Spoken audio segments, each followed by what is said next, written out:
Ambao imeleta wanafunzi wetu na washikadau tofauti ili tuweze kuwashirikisha wanafunzi wetu jinsi ya kuchagua masomo yao wakati watakuwa wanajiunga na shule za elimu ya juu.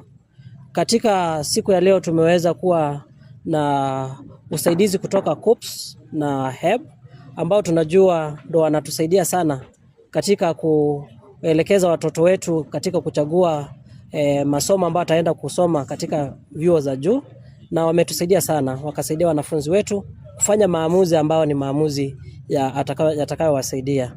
Lile ambalo nataka kuhimiza ni kwamba tuweze kutembea na wanafunzi wetu.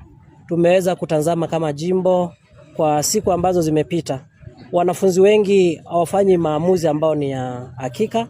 Wengine wanachelewa, wanajipata katika universities na colleges wakati mtu labda anataka kubadilisha akili. Kwa hivyo tumeanza kuwashirikisha wakiwa bado katika shule za upili ili waweze kuelewa njia gani mtu anapaswa kuipitia. Himizo ambalo tunaweza kuiendeleza sana ni kwamba tusiweze kuwasukuma watoto waweze kujiunga na course fulani.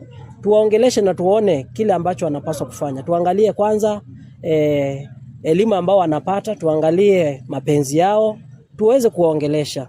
Tuko na mambo mingi ambapo nakutana na mtoto mwanafunzi labda alielekezwa na mzazi, nataka uwe hiki ama kile katika maisha, na mwishowe anaweza kuwa maisha yake yameharibiwa. Hakuna grade ambayo iko chini.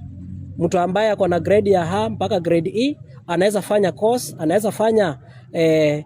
anaweza jiunga na chuo katika maisha yake, na ni vizuri tuweze kutembea na watoto. Himizo langu kwa wanafunzi wote wale ambao wanaendelea na masomo na wale wamemaliza, mtu asijitegemee tu peke yake.